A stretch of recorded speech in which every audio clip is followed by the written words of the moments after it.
providing easy-to-use cloud phone solutions for your workforce and business communications made simple. For more info, go to ringcentral.com. Am I sure we're not talking to a Kardashian? That is an interesting last name there, Amy. How are you? Thank you so much. Yeah, I'm pretty sure.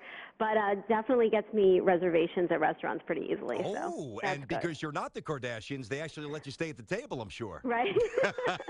Once you actually get in there and start. All right, so let's get to this. Now, I try not to overstep my bounds when it comes to the legal stuff. I believe that I had this laid out well. But Okay. you tell me if I'm wrong, and then you tell us what you need to tell us. Number sounds one, good. I don't even have to do any work. I just confirm. That's great. well, unless I'm wrong, then you've got to correct. Right, okay. Okay, Confirm and correct. there's no way this is going to the Supreme Court. Zero chance. Yes or no? I would say you always have to leave a little bit. So 99.99% no. Okay. Because, listen, they're turning down cases that have to deal with universal health care and major issues, so I doubt they're taking a Tom Brady case. And that's obviously where, I formulate that opinion. Of course, there's much more important stuff going on. If they waste time on this, they should be ashamed of themselves. Now, the other thing that I find interesting, and I don't believe this will happen at all, I don't think there's any chance the Second Circuit U.S. Court of Appeals actually hears this again. Do you? Very, very unlikely, but some people are saying that because the dissenting judge was the chief judge and he's very well respected, there's a possibility. There's always a possibility, but extremely rare. So you can pretty much bet on the fact that he's going to have to serve that suspension at some point, but he can ask for a stay and just delay how long he'd delay the time when it would kick in. I believe, so that would be Judge Katzmann that you're referencing, yes. right? Okay. See, you're on top of it. You got all your facts. Hey, listen, I got to do my job here. I can't embarrass myself, Amy. I got a national show, All right, so what is the recourse here? I mean, if those two options that we just discussed, if they're not viable, what can Tom Brady do to get himself back on the football field, or at least try and eliminate a game or all 4 games? What's his options? There's really no option. I mean, those are the two options. He's going to have to serve the suspension. The best he can do is delay it by asking for a stay and trying the appeal, so he's going to buy himself time. But he's pretty much lost.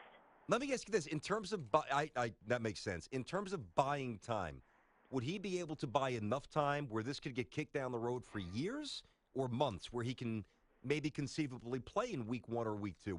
What's the timetable?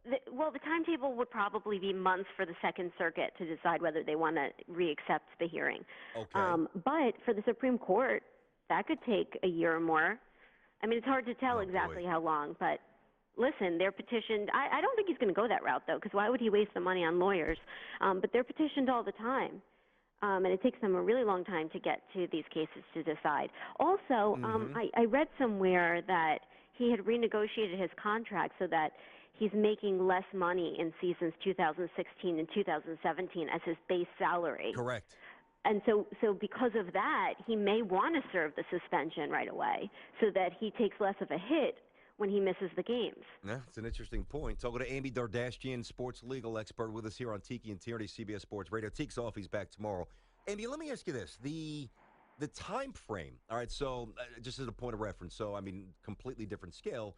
Yesterday, Tiger Woods announced we don't know if he's going to play, but he signed up for the U.S. Open. The deadline is tomorrow. What, and obviously, that's in the context of golf. In the context of Brady's ability to fight this, is there an expiration date? Like, how long would he have to decipher whether or not he wants to appeal?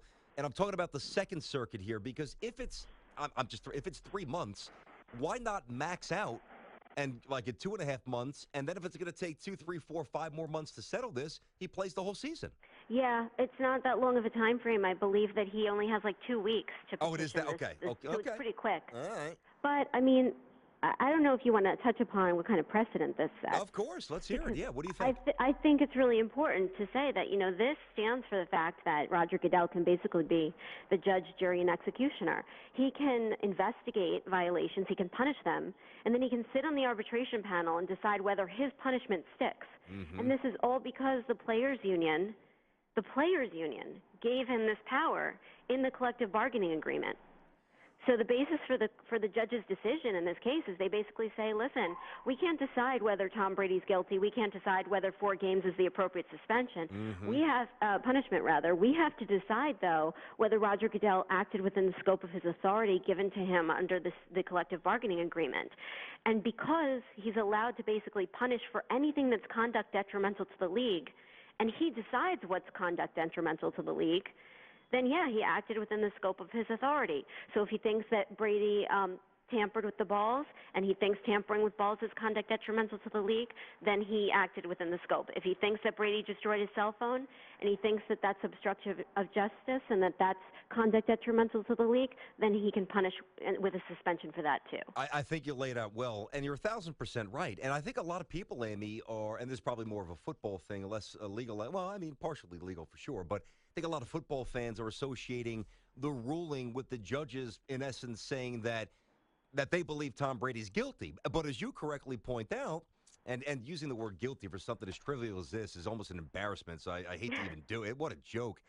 But the words and the way they describe Goodell's power, unorthodox, however, also, quote, mutually satisfactory because it was negotiated by 2 parties. So if you want to just get literal and get down to the legal bottom line here, Tom Brady's got no chance because the dopey players union bargained this collectively, and it is what it is. So, I mean, keep your mouth quiet. Now I'm going on my little radio tangent here. No, you're right. It's go funny away, Tom, because and, they're the ones who have come to his defense in all this, and they're the ones to blame. It's the failure of the NFL Players Association.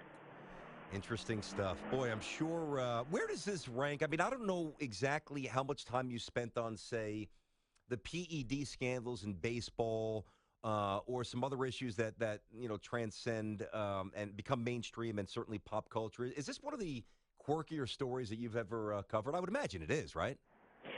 You know what? I found that people are kind of getting sick and tired of it, as yeah. you pointed out in the beginning of the broadcast. Yeah. Just because what happens with these cases is that they go on for so long.